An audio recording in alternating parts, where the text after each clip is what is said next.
Masih di Jakarta, pemirsa, Komisi 1 DPR RI menggelar rapat dengar pendapat umum untuk panitia kerja digitalisasi penyiaran dengan multiplexer. Pihak Komisi 1 DPR RI berharap seluruh penyelenggara multiplexer berkomitmen menjalankan analog switch off sesuai jadwal dalam Undang-Undang Ciptaker. Komisi 1 DPR RI menggelar rapat dengar pendapat umum panja digitalisasi penyiar AB dengan multiplexer dan beberapa guru TV terkait persiapan dan komitmen penyelenggara multiplexing dalam rangka pemberlakuan analog switch off sebagai langkah digitalisasi penyiaran nasional.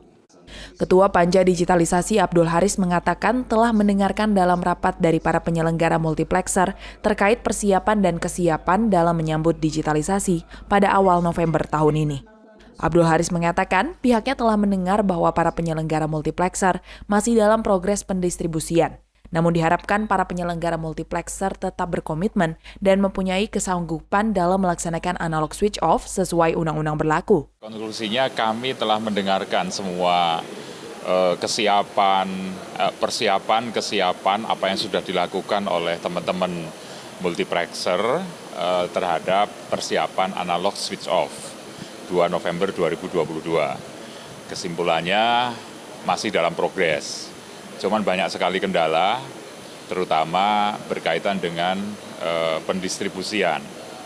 Komitmen yang sudah dibuat oleh teman-teman para pemegang MUX ini saya kira sudah dibicarakan, mereka punya kesanggupan mengupayakan untuk bisa diwujudkan, akan tetapi dalam perjalanannya menurut mereka banyak sekali kendala, baik mulai data yang kurang akurat, kemudian juga lokasi yang sangat sulit dijangkau, dan juga sebagian data sudah berubah karena banyak data yang sudah out of date. Itu sehingga kita berharap segera ada koordinasi antara para Muxer dan Kominfo untuk mencari solusi agar 2 November 2022 bisa lancar. Kalaupun kemudian 2 November 2022 masih banyak kendala, kita cari solusinya bersama, duduk bersama.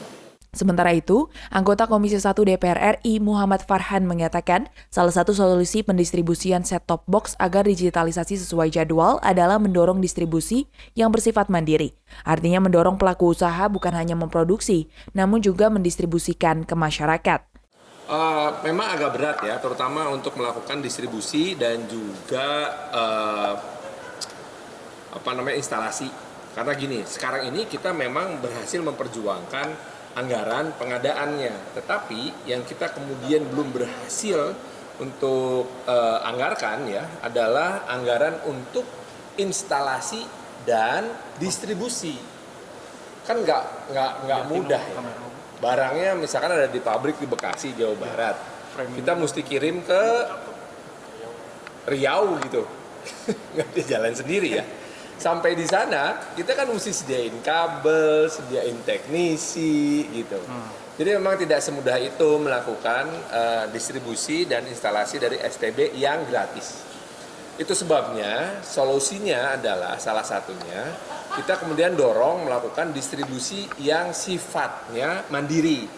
Artinya distribusi mandiri ini kita akan mendorong beberapa pelaku bisnis ya, pelaku usaha untuk tidak hanya memproduksi tapi juga melakukan distribusi supply chain sampai ke level konsumen, sehingga konsumen kalaupun tidak berhasil mendapatkan yang gratis, insya Allah masih bisa membeli dengan harga yang terjangkau. Masalah distribusi STB untuk masyarakat miskin tidak ada hubungannya langsung dengan apakah Undang-Undang 2 November 2022 itu diganti. Enggak, karena ASO itu ada banyak aspek-aspek lain. Mari kita penuhi aspek lain. Satu, aspek migrasi semua lembaga penyiaran swasta dan pemerintah televisi itu semua udah pindah ke digital. Itu aspek pertama dulu. Jadi tidak ada lagi yang namanya multicast. Itu dulu yang nomor satu penuhi. Ya.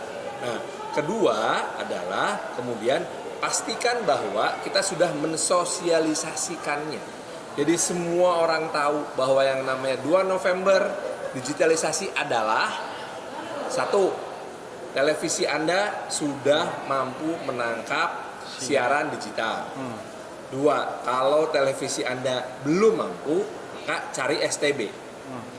3, kalau Anda mampu membeli STB, beli deh. 4, kalau Anda tidak mampu membeli STB, tunggu pembagian dari pemerintah yang dibantu oleh seluruh industri televisi yang besar ini. Gitu. Nih. Jadi jangan sampai urutan keempat dijadikan alasan untuk membatalkan undang-undang. Enak aja. Hal senada juga dikatakan anggota Komisi 1 lainnya, Niko Siahaan, yang menyatakan para penyelenggara multiplexer harus mencari jalan keluar agar dapat melaksanakan analog switch off tepat waktu sesuai undang-undang. Teman-teman ini kan maunya mereka menjadi penyelenggara multiplexer, maksudnya itu sering, ya kan? Tadinya kan kita mau hanya TVRI, gitu, karena biar pemerintah yang atur lah, ya kan? Siapa yang menjadi pelanggannya nanti dan lain sebagainya. Tapi kan enggak, mereka mau. Artinya mereka sudah menghitung bahwa akan ada keuntungan. Jadi menurut saya, yang saya sampaikan, jangan mundur lah, yang komit, ya. Kalau mau cari jalan keluar, solusinya apa? Tapi satu, jangan minta mundur waktu, ya kan? Yang kedua, segera selesaikan komitmen tahap awal dulu, satu. Yang tahap 2 masih mau dicari dulu data-datanya supaya lebih lengkap, oke, kita bilang gitu ya.